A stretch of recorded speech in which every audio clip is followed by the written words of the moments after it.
The Han Solo world premiere was last night. It seemed like it was a ton of fun, but what everybody really wants to know is how was the film received? So in this video, I am going to aggregate a bunch of tweets and social media posts from different people in the Star Wars community, including critics and just big fans, and see what they thought of the movie. I also want to talk about this whole boycott Han Solo thing just a little bit. So let's get into this. Let's talk about what we can expect from Solo, a Star Wars story. What is up, YouTube? It's Josh. This is the Den of Nerds. If you love them Star Wars, subscribe to this channel. We cover all aspects of Star Wars, especially on our Star Wars Sundays. By the way, there's a lot to cover this week, and I'm incredibly busy, so I'm going to squeeze out a couple smaller videos this Star Wars Sunday, and we should be back to our regular scheduled programming very, very soon. Just wanted to put that out there. So let's get into this. So, of course, I want to talk about the Han Solo movie premiere. It seemed like a ton of fun, and a lot of people are talking about the film online. So while they aren't giving true reviews, it's kind of like our first look at what people think of the film, and we can sort of gauge how different kind of people are reacting to the movie. So we're gonna get into all of that, but I think it's important to talk about this boycott business. I mean, this is a big thing online right now. I mean, I don't know if you guys know who Alex Becker is, but Alex Becker made a big video talking about how you should boycott Solo. There are a lot of people who agree with that.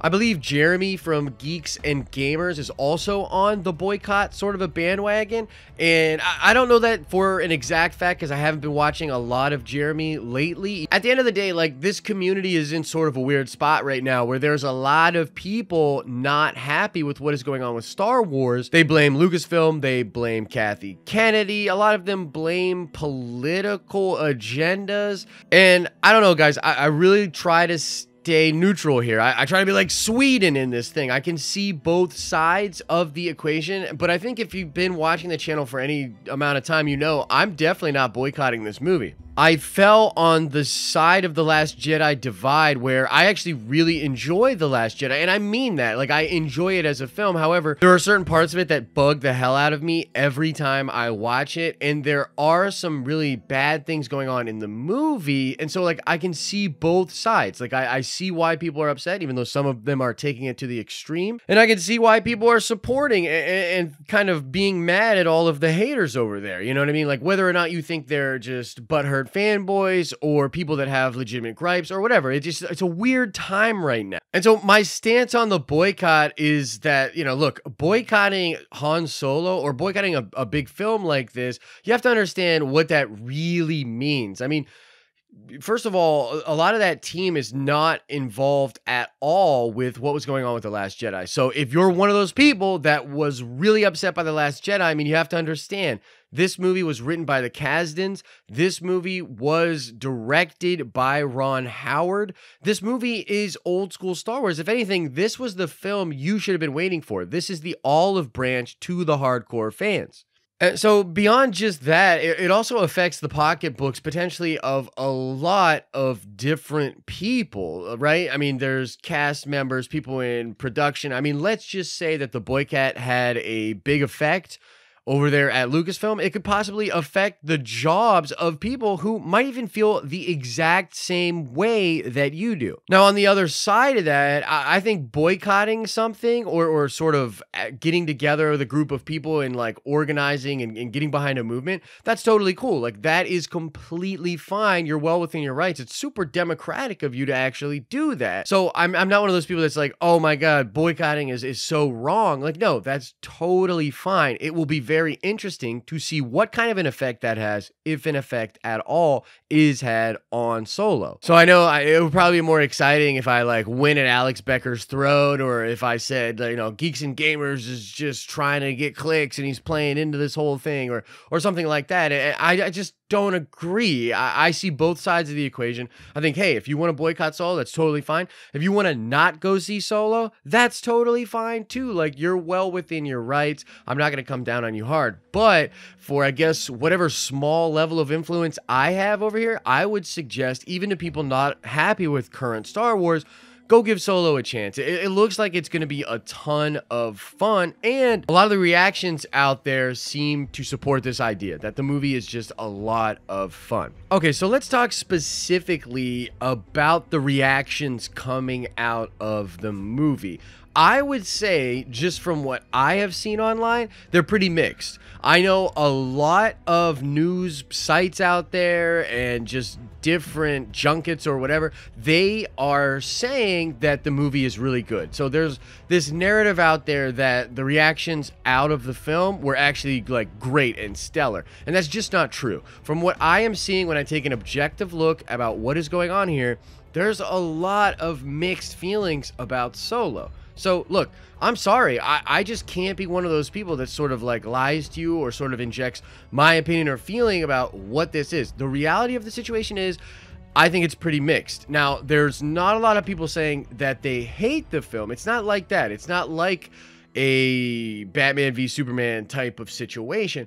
People enjoyed the film, but I think especially when you look at some of the more hardcore Star Wars fans that maybe never really wanted this film in the first place, they definitely weren't wowed by the movie. So let's go through this a little bit. I'm going to read some people's tweets, and then I'm going to go into like more of the hardcore Star Wars fans. Let's start with Carly Mallenbaum. She says, Alden Ehrenreich as Han totally grew on me, and Donald Glover as Lando was such a delight.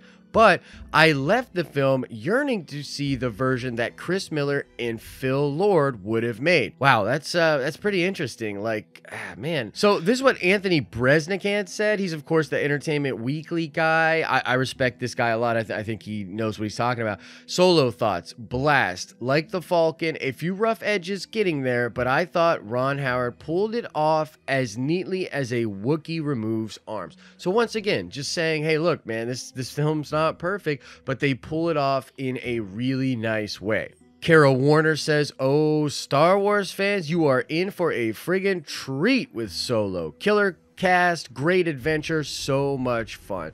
I mean, that doesn't really tell me too much, you know what I mean? That's just like, I was positive about the film, which is good to see, but it doesn't really tell me anything.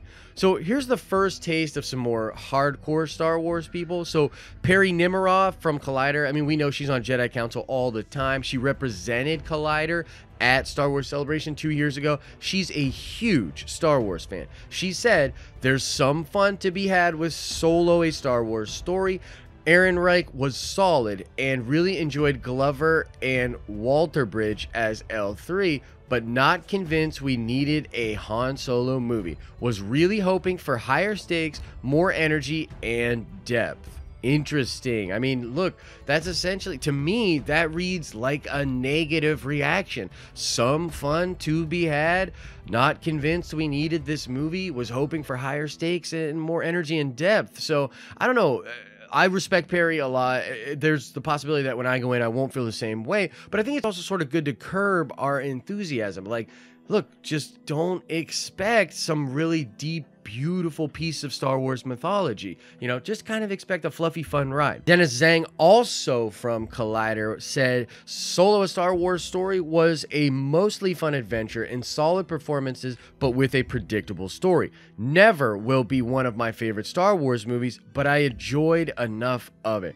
Interesting thing here about Dennis, too, I saw him actually talking with some fans on Twitter. A lot of people, like, don't engage with people on Twitter, and Dennis is actually pretty good about it. He was talking with people and just saying, like, look, man, there's a lot of flaws with the movie, because people kind of couldn't believe that he came out and said that. And he's like, I'm not bashing it, but I'm just being real with you. There's a lot of people that feel the same way that I do. In fact, Dennis said there are a lot of people that feel way more harshly than he. And I want to finish off here by talking about what Christian Harloff said. He is, of course, the host of Jedi Council. I've been watching Christian talk about Star Wars for years. I absolutely love this guy. I have a lot of respect for him. He's also super fair. I mean, he talks a lot about The Last Jedi, addressing problems with Lucasfilm, and I feel like he's one of the only people in the community right now that can give a fair voice to both sides of the divide. He said, thought there was a lot of fun to be had with Solo, but I was definitely disappointed. I'm sorry, guys,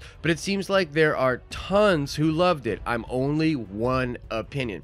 And that's true, but he's one opinion that holds a lot of weight with me. So let's sort of break this down. Let's read between the lines. What is going on here? Well, I think at the end of the day, Han Solo was sort of a horror story from the production side, and I think they did the best job they could of sort of piecing it all together and hitting this release date. So at the end of the day, I don't know if the film was ever designed to be more than that. I mean, I had heard a lot of stuff about how this script was the best script people had ever read in Star Wars.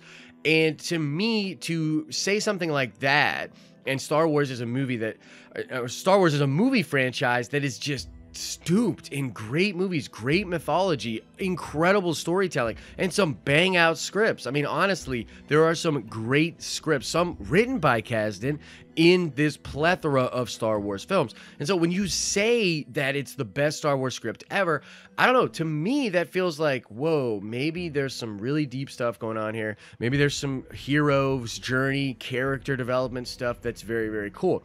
And instead, what I am seeing online is that the movie is more like a fun adventure, kind of predictable, but beautiful with Star Wars visuals and just full to the brim with fan service. I mean, I'm hearing the Easter eggs in this thing are incredible, and apparently there are some spoilers that are like Marvel-esque. There's like a rumor going around right now about maybe Ewan McGregor making an appearance in the movie. Look, completely unconfirmed, and I'm not digging too deep on that because I don't want to be spoiled, but he was at the premiere, which I thought was weird. But anyways, that was another thing that a lot of people said online. They said there's crazy reveals in the movie that make me wonder what is going on with Lucasfilm. What are they working towards? What's the future of this film franchise and universe look like? That's pretty intriguing to me, but also when I see some of the more hardcore Star Wars fans coming out a little mixed, I'm wondering, well, did that land? Like, did they try to Marvel this thing?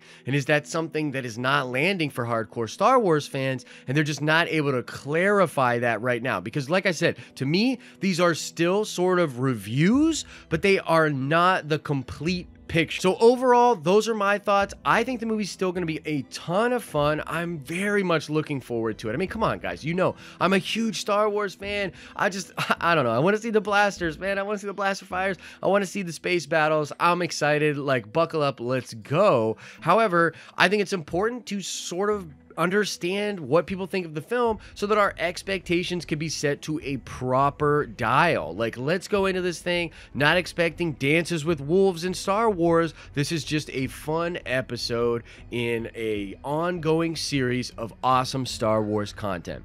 So those are my thoughts, but I want to know your thoughts. Did you see some other stuff online? Let me know your thoughts. I mean, I'm excited. Are you boycotting? Let me know. Whatever you are thinking, I want to know in the comment section below. All right, let's check that nerd card really quickly. I want to know, what is Chewbacca's wife's name? This is, of course, from Legends. It's from the holiday special, which I gotta be honest, I'm actually not even sure if it is canon or not. But a lot of people think that this character will be in Solo: A Star Wars Story. But the question remains, what is Chewbacca's wife's name? Answer that question in the comment section below.